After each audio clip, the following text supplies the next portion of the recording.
Buenas tardes, el día de hoy les enseñaré a plantear y usar un buscador de datos con lista desplegable en Excel.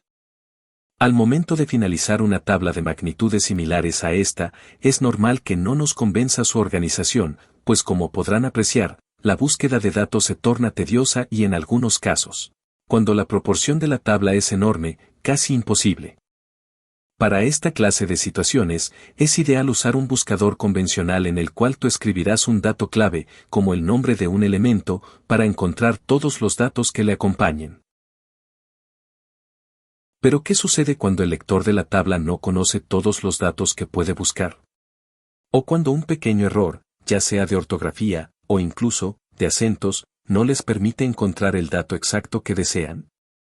Escribir instrucciones con cada detalle ortográfico necesario para encontrar un elemento, definitivamente no es lo más conveniente, aún peor cuando el lector de la tabla no es un experto en la materia que ésta aborda. Por eso mismo es que usamos un buscador de lista desplegable. En este tipo de buscadores, la estructura va a mantenerse completamente igual. Con la pequeña diferencia de que al momento de ubicarnos sobre la celda en la cual deberíamos poner el nombre, nos encontraremos con una pequeña lista con todos los elementos de la tabla, que nos permitirá buscar uno por uno sin preocuparnos porque un error evite que los lectores encuentren la información que necesitan. Para poder realizar este buscador, vamos a necesitar 4 elementos esenciales. Primero, una base de datos la cual querramos volver más compacta y fácil de entender. Segundo, una tabla de llegada para todos los datos que analizaremos individualmente con el buscador. Tercero, una lista desplegable de datos.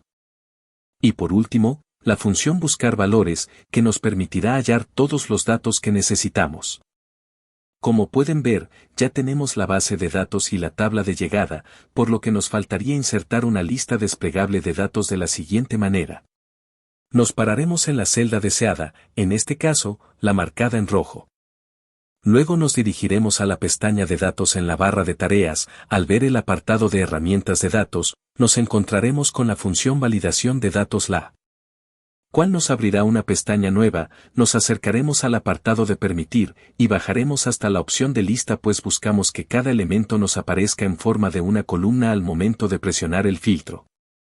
Seguido de eso ubicaremos nuestra matriz de datos en el apartado correspondiente, como en este caso nuestro identificador de búsqueda será el nombre de cada elemento, buscaremos la columna de nombres en nuestra base de datos y la seleccionaremos como matriz. Al presionar aceptar, nos daremos cuenta que funciona perfectamente, abriéndonos una lista con todos los nombres disponibles. Seguido de esto, nos apoyaremos de la función buscar valores, que, como pueden ver en pantalla se compone de indicaciones bastante sencillas. Para iniciar, usaremos la función igual buscar v, seguido de eso marcaremos la celda con la lista desplegable, pues en esta se encuentra el dato que será buscado en la tabla. Continuaremos añadiendo la matriz de búsqueda, luego el número de columna del dato que queremos que nos arroje la función y por último la condición falso para que nos dé datos exactos. Aplicado a la tabla de llegada de datos que tenemos, funcionaría así.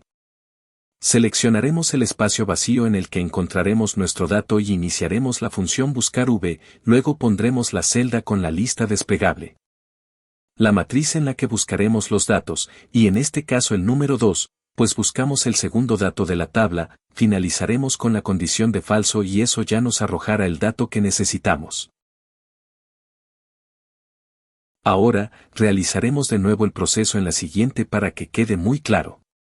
Iniciaremos en el espacio vacío, escribiendo la función buscar v, luego ubicaremos la celda con la lista desplegable, seguido de esto la matriz en la que buscamos nuestros datos, y ahora, el número 3, pues buscamos el dato de la tercera columna, ahora esto nos arrojará lo que necesitamos.